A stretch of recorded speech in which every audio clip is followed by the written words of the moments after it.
Hoje é quarta-feira, dia 17 de março de 2021. E o tema que estudaremos na nossa lição da Escola Sabatina será o Ano Aceitável do Senhor. Esse estudo está baseado em Isaías capítulo 61, verso 2. Você está no canal, eu estudo a lição com o pastor Samuel Camilo.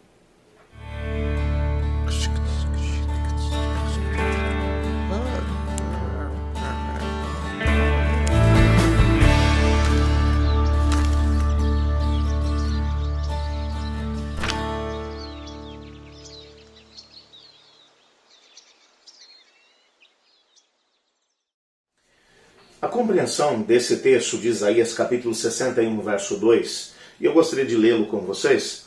O texto diz: a apregoar o ano aceitável do Senhor e o dia da vingança do nosso Deus, a consolar todos os que choram. Para compreendermos esse texto fala sobre o ano aceitável do Senhor. Nós precisamos voltar a Levíticos capítulo 25. Eu te desafio depois a ler esse texto em casa. Esse texto fala sobre o ano do jubileu. A cada 50 anos, Deus havia estabelecido para Israel, enquanto nação, enquanto teocracia, leis que faziam com que, socialmente falando, houvesse uma régua, fosse passada uma régua sobre a nação a cada 50 anos. Pessoas que se endividaram e que perderam a herança da família, pessoas que acabaram tendo que se vender como escravas, ou que tiveram que vender os filhos como escravos para poder pagar dívidas. A cada 50 anos havia o ano do jubileu, que era o ano do perdão.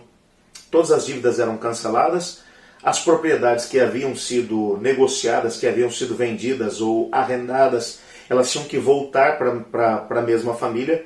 É tanto que uma negociação, quando era feita sobre terra, porque o Senhor Deus disse que a terra era dele, não era do ser humano. Ele não havia dado a terra para as pessoas, a terra era do Senhor. E Deus disse: olha, eu coloquei as terras dentro das famílias. Então cada família tinha a sua propriedade e a ideia é que essas propriedades não passassem de uma tribo para outra, mas que ficassem dentro de cada uma das 12 tribos de Israel. E nessa perspectiva, se uma pessoa se endividasse e fosse entregar a propriedade da família como parte do pagamento pela dívida, a conta que era feita havia um determinado valor que a terra valia por ano de uso. Era como se fosse uma espécie de arrendamento da terra, onde o indivíduo contava: faltam quantos anos para o ano do jubileu? Faltam 10 anos, faltam 20 anos, 30 anos. Quanto maior fosse o período do momento em que a negociação fosse feita até o ano do jubileu, maior era o valor que poderia ser cobrado pelo uso da terra. Quanto menor fosse o período, menor o valor que podia ser usado. Mas o fato é que a cada 50 anos todas as dívidas eram canceladas e todos os escravos eram postos em liberdade. Era o ano da libertação. Esse era o ano aceitável do Senhor. Era o ano de festa. A imagem que está sendo trazida agora, lembra do que a gente estudou ontem? Que a gente mencionou que o Senhor Deus disse que logo depois do cativeiro, que o cativeiro da Babilônia terminasse, que a terra toda estaria em grandes trevas e que Sião voltaria a ter luz. E essa luz viria por causa da presença do Messias. O Messias traria essa luz. Nós fizemos uma conexão, inclusive, com João capítulo 1, mencionando que a luz veio aos homens, mas os homens amaram mais as trevas do que a luz, referindo-se a Cristo Jesus, que veio da parte de Deus, sendo ele Deus, para trazer luz aos homens que estavam completamente envolvidos nas trevas do pecado. O que o texto vai mencionar agora, no versículo 2, sobre o ano aceitável do Senhor, era o que isso representava na prática para as pessoas. Quando a gente vai olhar, o último parágrafo do nosso guia de estudos hoje vai mencionar um pouco do que isso representava. O Messias, ele não apenas proclamaria libertação aos cativos, ele faria isso, mas também curaria os quebrantados de coração, consolaria todos os enlutados, promoveria a restauração das pessoas. Isso está lá em Isaías 61, versos 1 a 11. Além do ano aceitável do Senhor, ele também pregaria o dia da vingança do nosso Deus. Veja quanta coisa acabaria acontecendo. A grande ênfase nessa vinda do Messias para trazer luz seria uma ênfase nas pessoas. Olha, quebrar os quebrantados, aqueles que estavam sofrendo. E como as pessoas estavam sofrendo no tempo da chegada de Jesus? Estavam realmente vergadas sob o peso da dominação romana. E não apenas isso. A religião havia se tornado um fardo para as pessoas tinham uma visão completamente distorcida a respeito de Deus.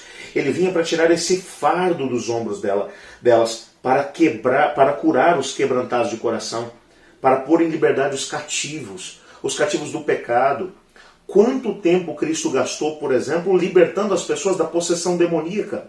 Quantos casos de libertação de possessão Cristo Jesus operou, e os evangelhos vão mostrar exatamente isso. As pessoas haviam se afundado tanto no pecado, estavam tão envoltas em trevas, que os demônios se acharam no direito de fazer dos seres humanos a sua morada. E Cristo Jesus veio para colocá-los em liberdade. Mais do que isso, ele iria consolar os enlutados. E de que maneira tremenda ele consolou os enlutados. Quantas ressurreições ele operou enquanto esteve aqui na terra. O filho da viúva de Naim, a filha de Jairo, o próprio Lázaro, que já há 4 dias estava na sepultura e em decomposição, sem contar que o próprio João vai mencionar para a gente que se todos os milagres que Cristo operou fossem escritos num livro, nem todas as páginas do mundo, nem todos os livros do mundo seriam capazes de poder contê-los. De tantos os milagres que ele operou. Alguns foram selecionados para que nós tivéssemos a possibilidade de crer.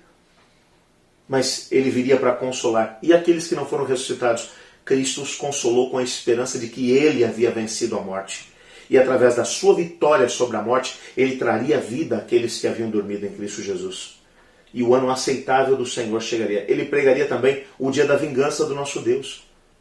É uma palavra que a gente tem dificuldade de associar a Deus, o dia da vingança do nosso Deus. Precisamos nos lembrar que desde que a rebelião chegou aqui no nosso planeta, que o inimigo, o grande rebelde, ele tem promovido um reino de trevas, um reino de terror.